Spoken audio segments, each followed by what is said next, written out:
what I'd fix in this room. This room, it's not bad, but it's also not working. So here's exactly what I would fix step by step. First, the setup.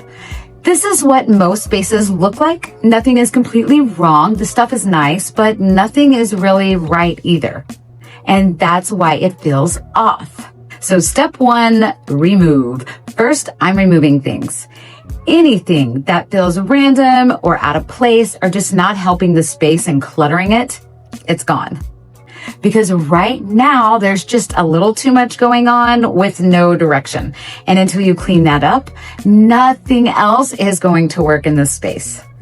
And this is where most rooms already start to look better. Step two, reposition. Next, I am fixing this layout. Pulling the furniture together, closing gaps, making everything feel more connected instead of spread out. Because right now it feels like everything is just placed, not arranged.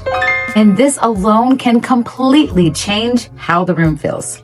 Step three, add intentionally. Now and only now, I add maybe a rug that actually fits, change the one I have's direction, lighting that softens the space, but not too much lighting everywhere, wall art that fills the gaps correctly, but now it's intentional. Now it's finishing the room, not guessing. That's the difference. Same room, same pieces, just use the right way. Awesome. This is exactly how I'd approach any space. Remove what doesn't belong, fix the layout, then add what's exactly missing. And next, I'll break down another room and show you what I'd fix there. And as always, don't forget to like and subscribe. Bye.